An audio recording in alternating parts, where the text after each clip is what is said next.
গোটা বিশ্বের নজর এখন মিশরের রাজধানী কায়রোর দিকে। গাজায় শান্তি ফেরাতে আজ ইসরায়েল ও হামাসের প্রতিনিধিদের মধ্যে শুরু হচ্ছে গুরুত্বপূর্ণ শান্তি আলোচনা। এর মধ্য দিয়ে 2 বছর ধরে গাজায় চলা যুদ্ধ বন্ধ নিয়ে নতুন করে আশা তৈরি হয়েছে। কিন্তু আলোচনার আগ মুহূর্তেও হামলা চালিয়ে আরও 24 জন ফিলিস্তিনিকে হত্যা করেছে ইসরায়েল। বিস্তারিত সঞ্জিদা সিলভিয়ার রিপোর্টে। মার্কিন প্রেসিডেন্ট ডোনাল্ড ট্রাম্পের 20 দফা পরিকল্পনার ভিত্তিতে মিশর, কাতার ও তুরস্কের মধ্যস্থতায় আলোচনা এগোচ্ছে। হামাস প্রাথমিকভাবে জিম্মি মুক্তি এবং গাজায় মানবিক ত্রাণ সরবরাহে রাজি হলেও মূল বাধা দুটি।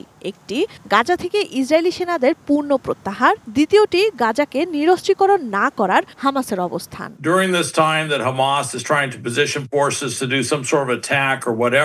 কাতার থেকে কায়রো পৌঁছেছেন হামাসের প্রধান আলোচক খালিল আল হায়া। ইসরায়েলি প্রতিনিধি দল ছাড়াও মার্কিন বিশেষ দূত স্টিভ উইটকফের পাশাপাশি ট্রাম্পের জামাতা জ্যারেড কুশনার এবং কাতারের পররাষ্ট্রমন্ত্রীও অংশ নেবেন এ আলোচনায়।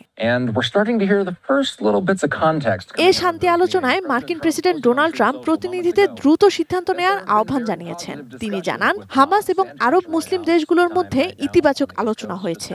ট্রাম্প সতর্ক করে বলেছেন, দ্রুত চুক্তি না হলে ব্যাপক রক্তপাত হতে পারে, যা কেউ চায় না।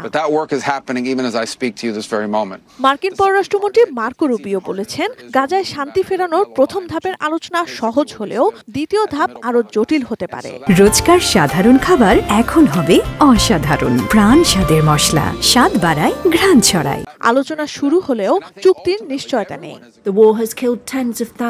বিশ্ব নেতাদের তৎপরতা সত্ত্বেও গাজায় হত্যাযজ্ঞ চালিয়ে যাচ্ছে ইসরায়েলি বাহিনী, যা শান্তি আলোচনা ঘিরে উদ্বেগের সৃষ্টি করেছে। প্রত্যক্ষদর্শীরা জানান, ইসরায়েলি বিমানগুলো গাজার শহর জুড়ে বিভিন্ন লক্ষ্যবস্তুতে আক্রমণ বাড়িয়েছে। সেনারা বিস্ফোরক বোঝাই যানবাহন দিয়ে গাজা শহরের কয়েক ডজন বাড়ি ধ্বংস করে দিয়েছে। এদিকে গ্লোবাল সুমুদ ফ্লোটিলার আরো 29 স্বেচ্ছাসেবককে ছেড়ে দিয়েছে ইসরায়েল। আটক 450 জনেরও বেশি কর্মীর মধ্যে এ পর্যন্ত 170 জনকে মুক্ত করেছে। বন্দিদশা থেকে মুক্তি পেয়ে আরো মানবাধিকার কর্মীরা ইসরায়েলের সেনাবাহিনীর বিরুদ্ধে নির্যাতনের অভিযোগ তুলেছেন।